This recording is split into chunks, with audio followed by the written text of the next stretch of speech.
എൻവി സിനിമാസിൻ്റെ ഏറ്റവും പുതിയ വീഡിയോയിൽ നമ്മൾ നോക്കാൻ പോകുന്നത് നമ്മൾ എല്ലാവരും ആവേശത്തോടെ കാത്തിരുന്ന രണ്ട് സിനിമയാണല്ലോ.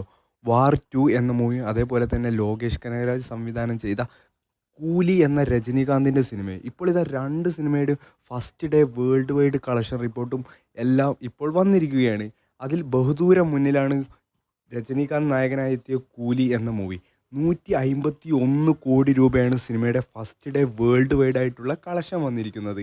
അതിൽ തമിഴ്നാട്ടിലെ ലിയോ എന്ന ലോകേഷിൻ്റെ തന്നെ സംവിധാനത്തിൽ വന്ന സിനിമയുടെ 147 കോടി എന്ന റെക്കോർഡ് തകർത്തെറിഞ്ഞിട്ടാണ് ഇപ്പോൾ ഇതാ രജനീകാന്ത് പുതിയ റെക്കോർഡ് തമിഴ് ചരിത്രത്തിൽ ഇട്ടിരിക്കുന്നത്. അതേപോലെ തന്നെ വാർ 2 എന്ന സിനിമയുടെ വേൾഡ് വൈഡ് കളക്ഷനായിട്ട് ഏകദേശം 80 കോടിക്ക് അടുത്താണ് സിനിമയ്ക്ക് വന്നിരിക്കുന്നത്. നമ്മൾ മലയാളി പ്രേക്ഷകർ ഏറ്റവും കൂടുതൽ ആവേശത്തോടെ കാത്തിരുന്നത് സിനിമ ലിയോ എന്ന സിനിമയുടെ റെക്കോർഡ് തകർക്കുമോ ഇല്ലയോ എന്ന് അറിയാൻ വേണ്ടിയായിരുന്നു. ഇപ്പോൾ ഇതാ ലിയോയുടെ റെക്കോർഡ് അവിടെ സുരക്ഷിതമായിട്ട് അവിടെ തന്നെയുണ്ട്.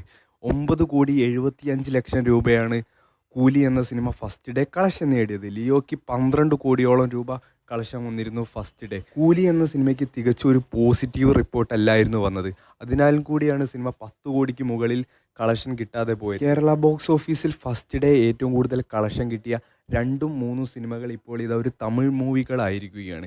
2ാം സ്ഥാനത്ത് ലിയോ എന്ന മൂവിയും 3ാം സ്ഥാനത്ത് കൂലി എന്ന മൂവിയുമാണ്. പക്ഷെ നമ്മൾ മലയാളികൾക്ക് എന്നും അഭിമാനിക്കാവുന്ന മലയാളത്തിൻ്റെ മോഹൻലാലിൻ്റെ എമ്പുരാൻ എന്ന മൂവിയാണ് 1ാം സ്ഥാനത്തുള്ളത്. 14 കോടിക്ക് മുകളിലാണ് മലയാളത്തിൻ്റെ ഒരേ ഒരു രാജാവായ ലാലേട്ടൻ്റെ L2 എമ്പുരാൻ എന്ന സിനിമയുടെ ഫസ്റ്റ് ഡേ കളക്ഷൻ വന്നിരിക്കുന്നത്. ഈ ഒരു റെക്കോർഡ് അവിടെ സുരക്ഷിതമായിട്ട് ഇപ്പോഴും ഉണ്ട്.